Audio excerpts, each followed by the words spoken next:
এই রেসিপিটা পাতে থাকলে মাছ মাংস কিছুই লাগবে না। এটা খেতে এতই ভালো লাগে। নমস্কার বন্ধুরা, মুনমুনের রান্নাঘরে আরও একবার সব্বাইকে স্বাগত জানাই। আমার চ্যানেলে ছোট্ট, ছোট্ট এই রেসিপিগুলো যদি আপনাদের ভালো লাগে থাকে তাহলে অবশ্যই আমার চ্যানেলটাকে সাবস্ক্রাইব করে পাশে থাকার অনুরোধ রইল। আজকের রেসিপি হচ্ছে ডাল দিয়ে একটা রেসিপি বানাবো, যেটা খেতে খুবই ভালো লাগবে, খুবই টেস্টি হয়। না বানালে আপনারা বুঝতেই পারবেন না। তো চলুন আমি কিভাবে রান্না করলাম, রেসিপিটা বানালাম আপনাদের সাথে দেখা যাক। তো এখানে আমি মুগ ডাল নিয়েছি, রেসিপিটা আমি মুগ ডালেই করব। তো ডালটা আমি নিয়েছি ১০০ গ্রাম এর মতো।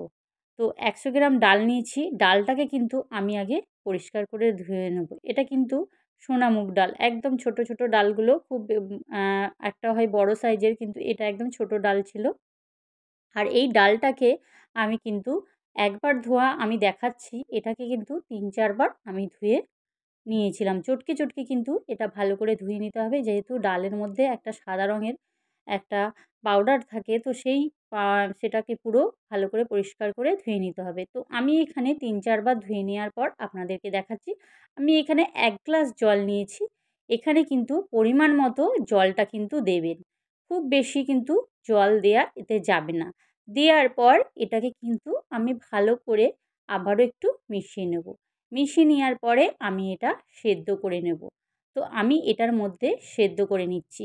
আর এটা সেদ্ধ যখন একটু ফুটতে থাকবে, ডালের ফেনাগুলো যখন হবে, তখন এই ডালের ফেনা কিন্তু হাতার সাহায্যে এটাকে কিন্তু ফেলে দিতে হবে। এই ফেনাগুলো যদি থাকে তাহলে কিন্তু ডালের এই রেসিপিটা ভালো লাগবে না। তার জন্য যতটা পরিমাণ পারেন তো এটা ফেলে দেওয়ার চেষ্টা করবেন। তো এইভাবে ডালটা কিছুক্ষণ ফোটার পরে আমি কিন্তু ফেনাগুলো কিছুটা পরিমাণ ফেলে দিয়েছি।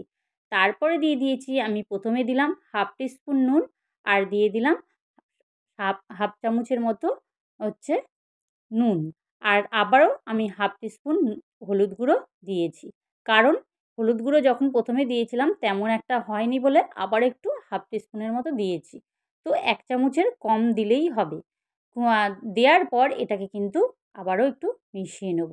প্রথমেই কিন্তু হলুদ গুঁড়ো, নুনটা দিয়ে দেবেন না। ফোটার সাথে সাথেই কিন্তু নুন, হলুদটা দিয়ে দিলে ডালটা কিন্তু ভালো সেদ্ধ হয় না। যখনই কোনো ডাল করবেন প্রথমেই কিন্তু হলুদ, নুন দিয়ে সেদ্ধ করবেন না। তাহলে কিন্তু ডালটা একদমই ভালো সেদ্ধ হয় না। তো এইভাবে কিন্তু ডালটা সেদ্ধ করে আমি কিন্তু সাইডে সরিয়ে নেব।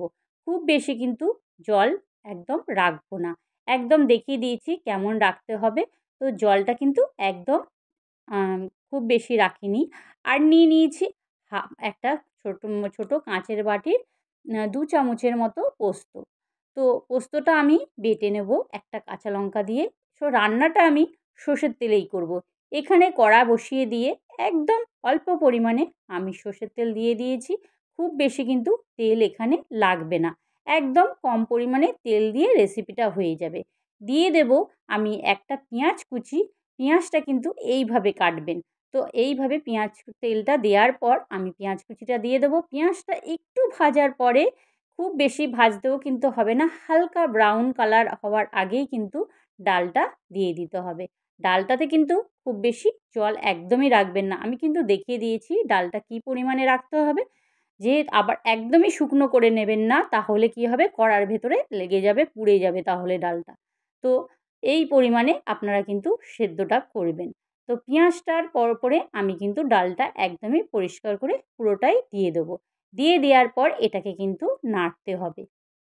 যেহেতু রেসিপিটা আমি আস্তে আস্তে করে মশলাগুলো দেবো, তার জন্য কিন্তু আমি ডালটা খুব বেশি একদম জলটাকে শুকনো করিনি। তো একটু একদমই জলও থাকবে না, এরকম একটু মাখা মাখা টাইপের হবে। আর মুগ ডাল সেদ্ধ করার পর একটু টাইটই হয়ে যায়। তারপরে এবার এখানে দিয়ে দেবো আমি কিছু পাকা কাঁচা লঙ্কা কুচি। তো পাকা কাঁচা লঙ্কা কুচি দিয়ে দেওয়ার পর এটাকে কিন্তু আবারও ভালো করে একটু নাড়িয়ে চাড়িয়ে নিতে হবে।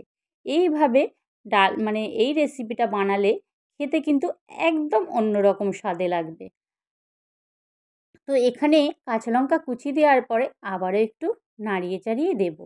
তারপরে যেই পোস্তটা আমি বেটেছিলাম, যে চামচ পোস্ত, সেটাকে কিন্তু দিয়ে দেবো।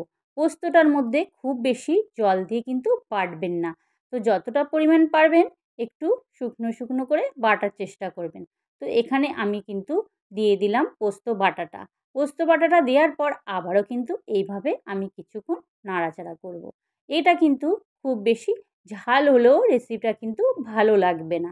এটা একটু মানে একটু মিষ্টি, একটু নুন, একটু ঝাল হলে কিন্তু ভালো লাগবে। দিয়ে দেবো এখানে ১ চামচ চিনি। তো মুগ ডালে একটু চিনি দিলে কিন্তু খেতে ভালো লাগে। একটু চিনিও দেবেন স্বাদের জন্য, খেতে কিন্তু খুবই ভালো লাগবে। আবারও দিয়ে দেবো একটু নুন। নুনটা একটু কম হয়েছিল তখন ডালে আমি দিয়েছিলাম, আবারও একটু নুন দিলাম। নুনটা আপনারা আপনাদের আন্দাজ মতো কিন্তু দেবেন। তো এখানে নুন দেওয়ার পর আবারও একটু ভালো করে আমি নাড়িয়ে চাড়িয়ে নেবো। তো এইভাবে ভালো করে একটু নাড়তে হবে কিছুক্ষণ, যাতে ডালটা ধরে না যায়। কিন্তু অনর্গল এটা নাড়তে থাকবেন। এটা বসিয়ে দিয়ে কোথাও গেলে কিন্তু এটা ধরে যাওয়ার সম্ভাবনা বেশি। তাই এটা যতটা পারবেন নাড়তে থাকবেন। তো নাড়তে নাড়তে এটা যখন একটু শুকনো শুকনো হবে তখন এই রেসিপি হয়েই আসবে। আমার চ্যানেলে ছোট্ট ছোট রেসিপিগুলো কিন্তু আমি দিয়ে থাকি। আপনারাদের যদি আমার রেসিপিগুলো ভালো লাগে তাহলে অবশ্যই আমার চ্যানেলটাকে আপনারা সাবস্ক্রাইব করে রাখবেন আর পাশে থাকা নোটিফিকেশানটা অন করে রাখবেন। যখনই আমি কোনো রেসিপি দেবো আপনাদের কাছে সর্বপ্রথম পৌঁছে যাবে। আর আমার চ্যানেলে সব রান্নাগুলো একদম ঘরোয়াভাবে ঘরোয়া মশলা দিয়েই আমি রান্নাগুলো করার চেষ্টা করি, যাতে খুব সহজভাবে আপনারাও বানিয়ে নিতে পারেন। দেখুন এই পর্যায়ে ডালটা কিন্তু শুকনো শুকনো হয়ে গেছে। ব্যাস এবার আমি দিয়ে দেবো এখানে একটু কাঁচা সর্ষের তেল আর দিয়ে দেবো একটু পেঁয়াজ কুচি। পেঁয়াজ কুচি আর এই সর্ষের তেলটা দেওয়ার পর এই রেসিপিটা কিন্তু খেতে আরও টেস্টি, আরও ভালো হবে। তো আজকের রেসিপি পুরো রেডি হয়ে গেল। এবার কিন্তু এটা গরম ভাতের সাথে এনজয় করবেন। খেতে কিন্তু এটা দুর্দান্ত লাগে। না খেলে আপনারা বুঝতেই পারবেন না রেসিপিটা কতটা সুন্দর। আর এখানটায় আমি কিন্তু পরিবেশনের পরে একটু কাঁচা পেঁয়াজ কুচি আর তার সাথে ওপর থেকে দিয়ে দিলাম একটু সর্ষের তেল। খেতে কিন্তু আরোই ভালো লাগবে। তো আজকের রেসিপি কেমন হলো অবশ্যই সবাই কমেন্ট বক্সে জানাবেন।